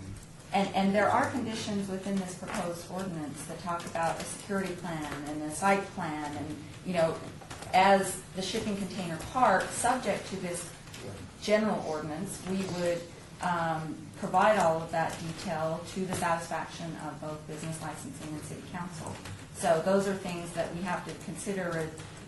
How many personnel are going to be monitoring the limited access? Now, I would like to emphasize, this is a park that is contained. It's not, there's limited access and exits to this park, so there is a containment so that helps enforcement. It's not Fremont Street, it's not open Fremont Street East where there's unlimited in access and egress.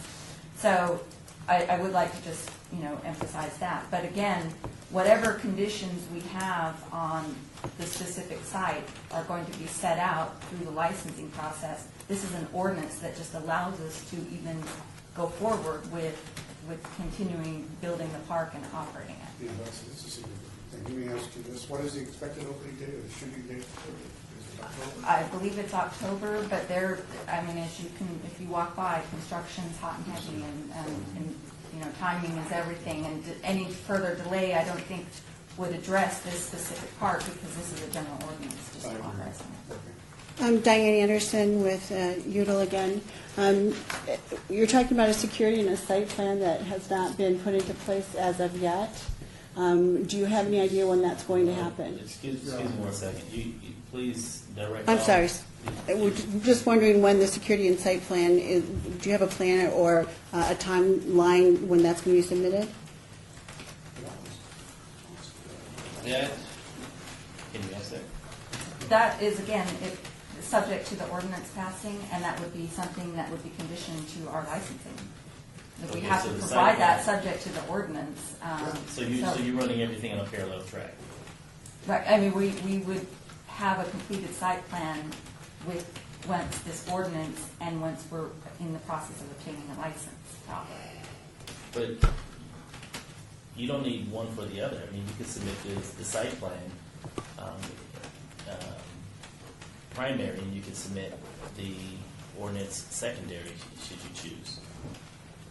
The site plan would be something, well, first of all, the site plan is a requirement of the ordinance, so that's something that we would be submitting if the ordinance passed. But the site plan is actually separate from this ordinance in relation to what you're bringing forward. Are we talking site plan from a land use perspective or site plan in operational perspective? Operational. And that's something that's developed that we would work with in conjunction with getting our license.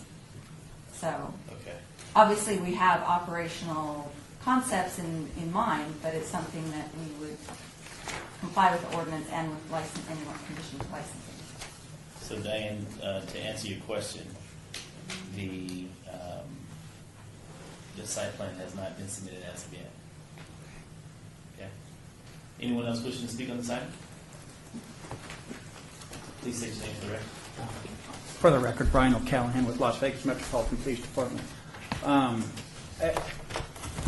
lot of our concerns were brought forward. I do have a question, though. If I set up a massage business, can I apply for a liquor license within that park? Or different, it's not a retail, but for a barber shop, can I get a liquor license to sell alcohol?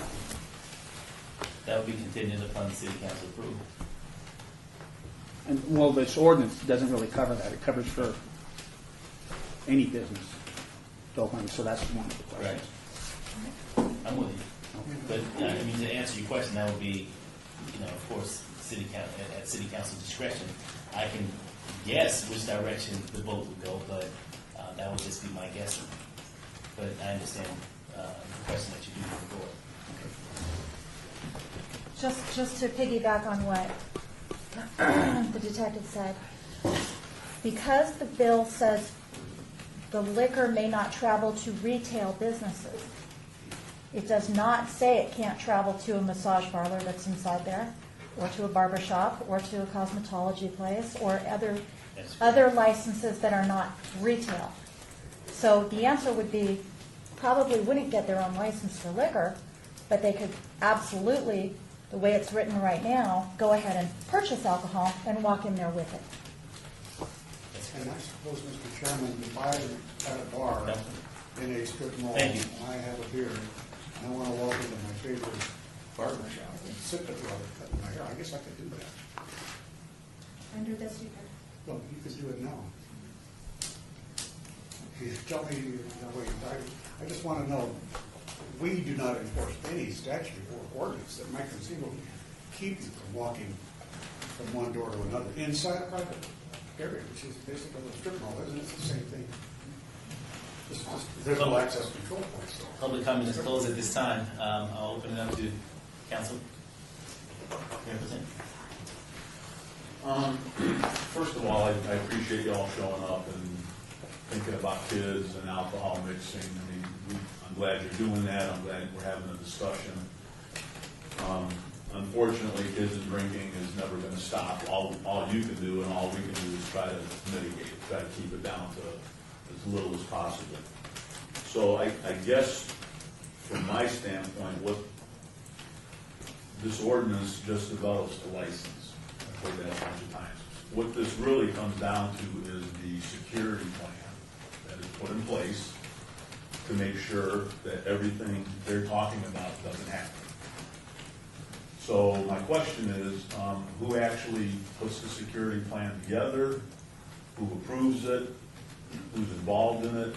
And can all of these folks be involved in putting that security plan together when it comes to opening this place up, so whatever they're bringing up doesn't happen because of the security plan? So I don't want to be in a position where we just disband this whole thing, because it's a new idea, it's a different idea, it's a kind of Las Vegas type of idea, but we have to make sure that none of this occurs. So who puts that together?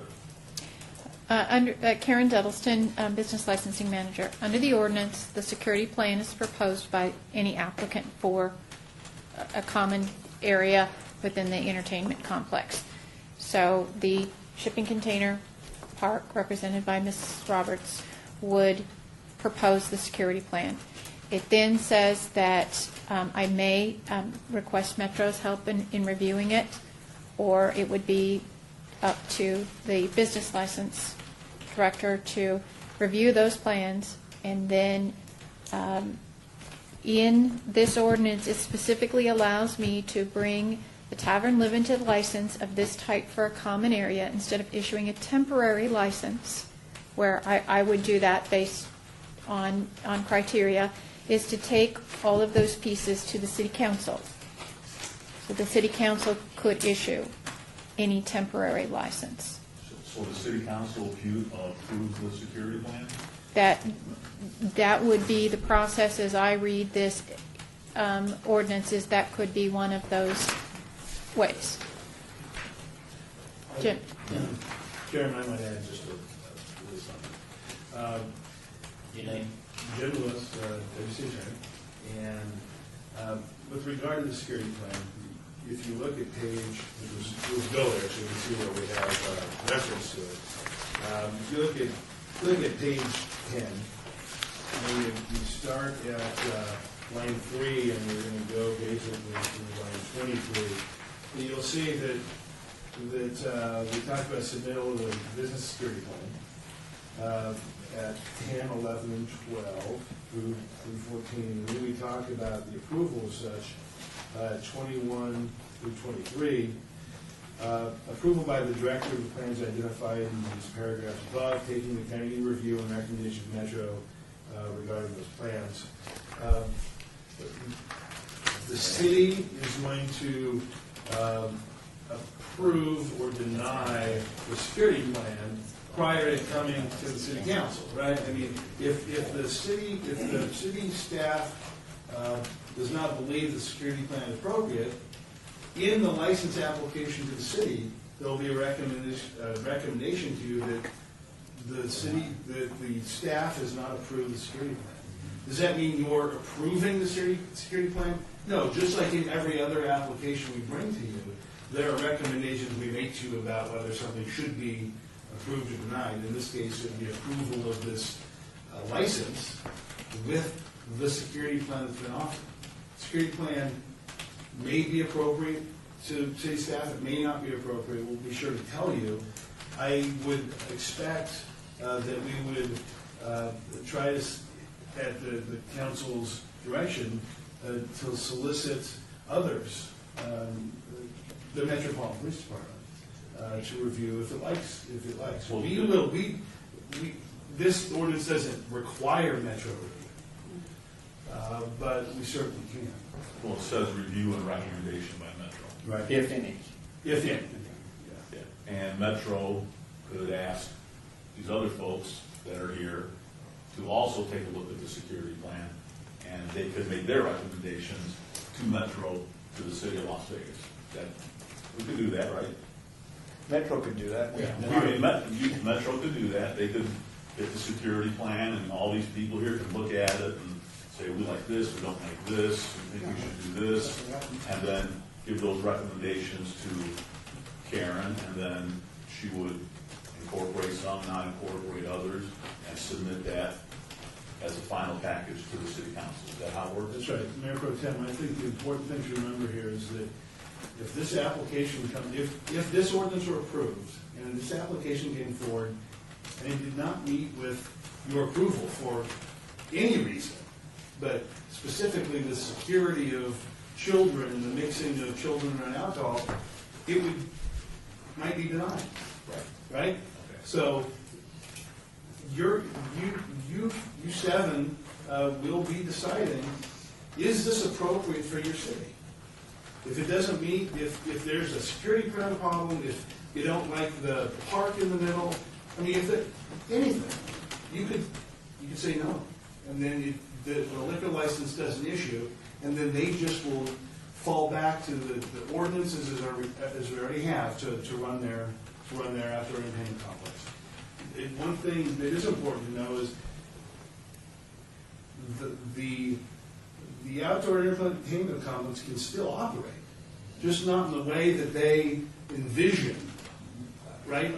If this change isn't made. So that's something important. That's good. And one more question, Mr. Chairman. And if all this happens and the security plan is put together and there's the mixture of the minors with alcohol and that doesn't work out, you can always pull the license, correct? Yeah, and that's what Karen, Jim was, that's what Karen was kind of getting to. One of the things that, well, in this case, we're changing the general nature of the temporary licensure. So instead of going to her for temporary licensure, she could ask to send it to the city council. You would review these things. They'd have a temporary license for 90 days. And if it didn't work out in 90 days, we're not talking about revocation. They have a temporary license, and it's gone. And it's not just gone. The way that I envision this working is you've got your license for the entire area, right? And then there'll be other people coming in for individual licenses within. The conditions of approval for the individual licenses will say, your license, and we've got to work through how these conditions will work from a legal perspective, but what I would hope is these licenses are contingent on the master having his license. So if the master doesn't do its job, then all of the people they've leased their space to that serve alcoholic beverages, they don't do their job and they lose their license, they're temporary in 90 days. These guys do too. But we've got to work through some of this to make sure that this plan of mine doesn't deal with unfriendly judicial review. Obviously, Karen, this is something that you're concerned about when you come to approving the final plan, everything that they're talking about. And if this does pass, will you make sure that they're involved in the plan? I would be glad to. Thank you. Okay. I have a couple questions for Ms. Roberts, and I see our chief here, Karen Coyne, if you both please come forward. Karen, I'll start with you first. Sure. And this is unrelated to this item, but I believe it's in comparison to what the city council has done in the past as it relates to our parks. And we had that ordinance that came forward that the city council passed in relation to drinking in the parks, the fees for bringing alcohol in the park, and also the separation of smoking in the parks, where we had outside interest groups that came in support of the cigarette butts, the thousands of cigarette butts they pick up throughout the parks. Can you just recap briefly in relation to where we are currently with the city of Las Vegas and the separation of alcohol and the park equipment inside the city? So, yes, sir. Karen Coyne for the record. Presently, you can go through the permitting process through Parks and Recreation to secure a sheltered site at any one of, well, at designated parks within the city, in designated areas, and have alcohol present. We've really, since that ordinance took place, we've not seen the same types of problems that led to the adoption of that ordinance, which were employee-related injuries because of a lot of glass, because we prohibited glass as well. That was part of that.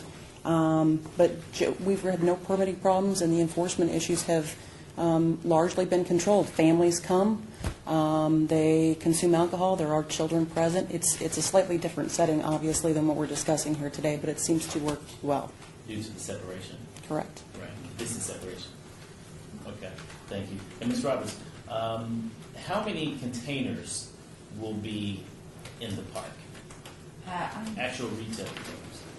Retail? Well, I understand that there are restaurants and establishments, those similar establishments will be at a lower level, and then it's a 2-level process. I don't know the exact number, to be honest. Yes. 30? 30.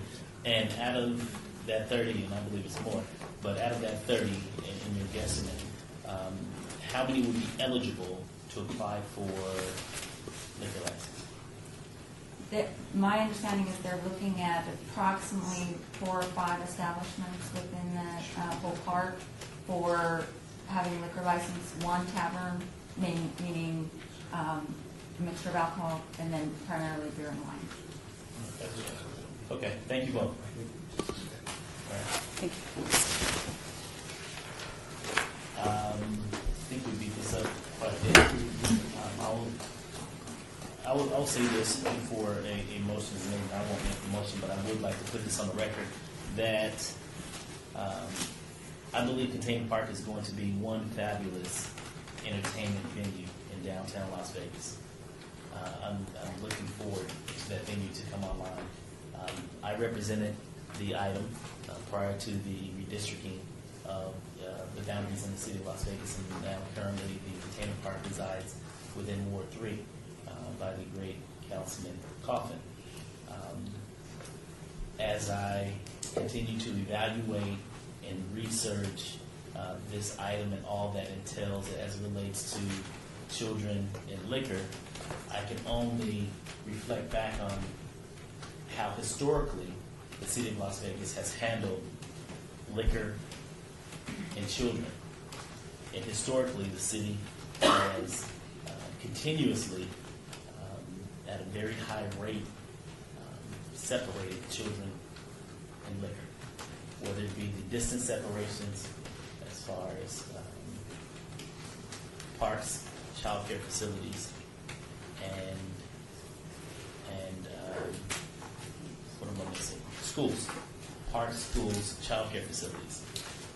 We have gone on record as a city to not allow for liquor to go inside of C-stores because the separation says that they must be 400 feet away from a park, child care facility, or school.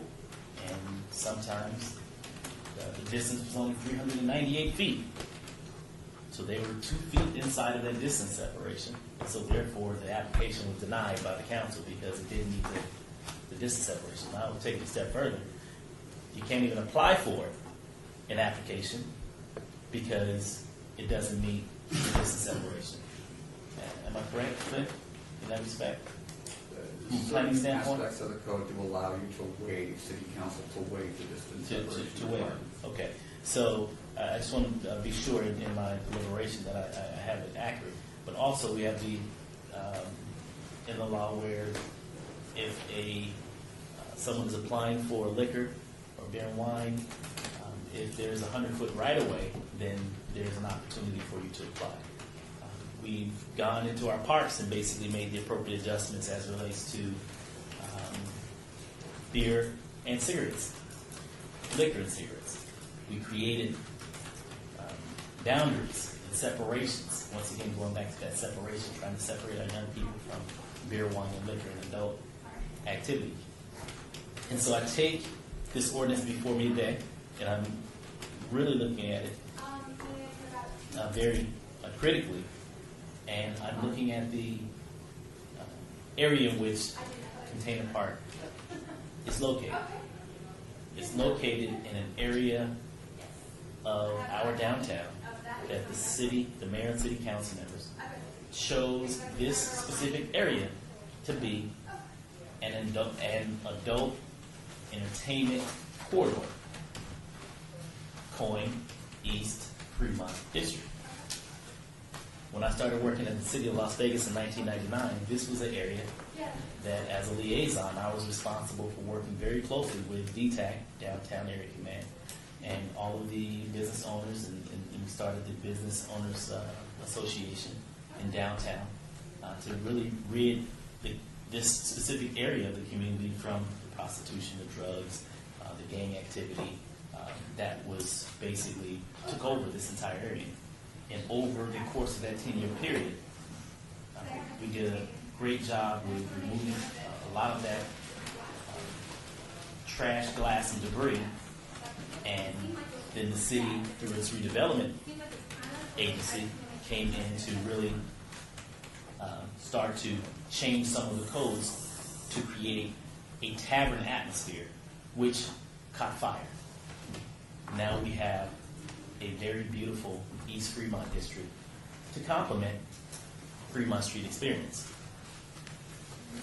Nothing in the history since I've been working for the city, since 1999 to the present, have we ever had any conversation as relates to children being in this corridor. Period. I don't believe you'll find anywhere in the record where children were a part of any of the council's conversation as relates to all of the taverns that we approved, and all of the licenses that we relaxed, all of the incentives we provided taverns to come into East Fremont. And I truly believe that looking at it holistically and looking at it from a real critical standpoint, I believe that today is not the day that we inject the conversation of aligning our children with the conversation of beer, wine, and liquor, specifically in a controlled environment, but yet instill an adult-like environment. So, to me, the park is going to be a great park. I believe the children park element should be removed and replaced with something more adult-like. And should parents choose to take their children into this area, no different than, I know the hotel conversation came up, walking through a casino or walking through another venue where there's alcohol, beer and wine with the children in tow, I believe that I'm more comfortable in that setting versus having children play in an area designated for children, but having an opportunity to look at adults, and we all know how adults get when they have a little bit too much liquor in their system, to have a fight that, I'll give it, Metro or the security on hand would most definitely address it, I'm pretty sure, very quickly, but do we want that to be in our children's space? Not that it couldn't happen anywhere else, but we're talking about prevention, being proactive versus reactive. And so this is my proactive conversation moving forward as relates to this item. And so having said that, I believe that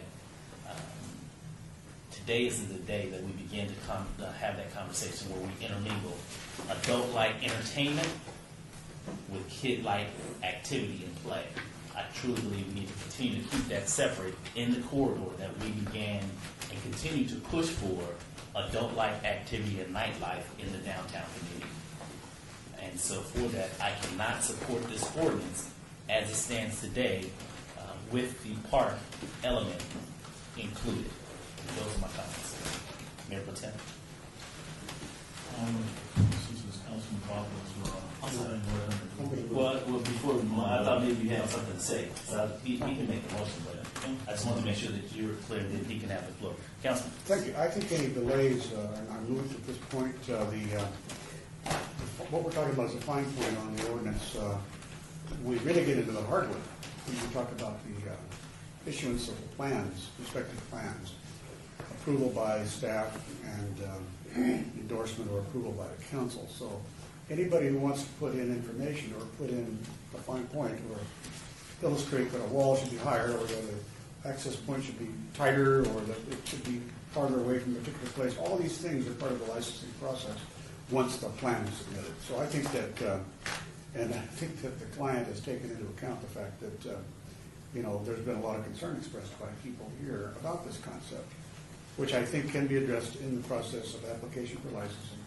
We do know one thing, and that is for sure, that the project is under construction, it's very near completion, and so I think to delay would be to damage the possibility of the project completing on time because of the time it takes to go through the licensing process. So I think it all can be done, all these arguments can be settled in the licensing process, should someone apply, which we know there will be someone applying. So therefore, I am going to now move for approval of this bill. Okay. All in favor? Aye. Aye. All deny? Aye. So moved to the City Council. And this item will come before the City Council on August 7th. Thank you all very much. Now we're down to citizen participation. Citizen participation, public comment during a portion of the agenda must be limited to matters within the jurisdiction of the committee. No subject may be acted upon by the committee unless the subject is on the agenda and is scheduled for action. Anyone from the public wishing to speak at this time, please come forward. Seeing none, I'll entertain a motion. All in favor? Aye. So moved. Thank you all.